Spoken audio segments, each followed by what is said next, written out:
রাজধানীর রামপুরায় সোমবার লাগা আগুনে ওয়াহিদ অটো ওয়ার্কসের 29টি সিএনজি সহ একটি মোটরসাইকেল পুড়ে যায়। এছাড়া ওয়ার্কশপের মালামাল সহ পুড়ে অঙ্গার হয়ে যায় গাড়ির নানান যন্ত্রাংশ।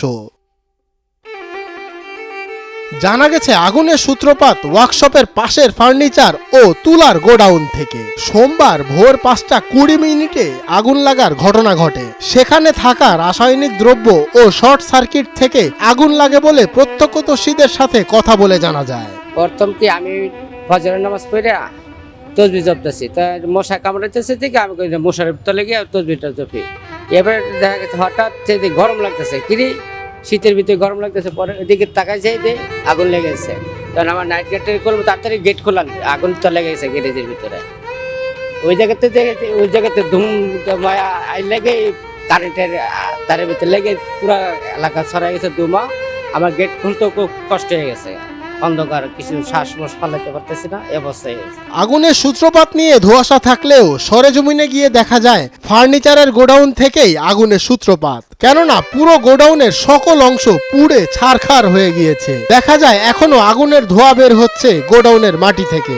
আইসা দেখি যে আগুন পাশের এখানে ওই যে পাশের এই ফার্নিচারের কারখানা এবং এখানে তুলা তৈরি করে তুলার ছিল, ওই জায়গাটা ধাওয়া ধাওয়া করে জ্বলছে। আর আমার এই ওয়ার্কশপে প্রচণ্ড ধোঁয়া, আগুনের শিখা এখনো উঠছে না, ধোঁয়া অন্ধকার, লোক ঢুকতে পারতেছে না, মানে ভিতরেই আগুন জ্বলছে, মানে শিখাটা উঠতেছে না এরকম উপরে। এই বলার সাথে সাথেই আপনার এই আগুনে পুরো ওয়ার্কশপটা অর্ধেকটার মধ্যে একদম ফুললে আগুন লেগে গেছে। এদিকে ওয়ার্কশপের মালিক ওয়াহিদ মোল্লার সঙ্গে কথা হয় নয়া দিগন্তে। তিলে তিলে গড়া ওয়ার্কশপের 29 কোটি টাকার সিএনজি হারিয়ে দিশেহারা এই ব্যক্তি।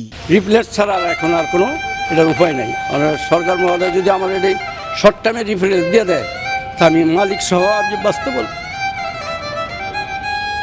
এদিকে ওয়ার্কশপে থাকা 29টি সিএনজি সহ মালামালে আগুন লেগে ক্ষয়ক্ষতি হয়েছে প্রায় 7 কোটি টাকা। ওয়ার্কশপের অন্য পাশে থাকা 22টি সিএনজির 4টি আংশিক পুড়লেও অন্যগুলোর তেমন কোনো ক্ষতি হয়নি।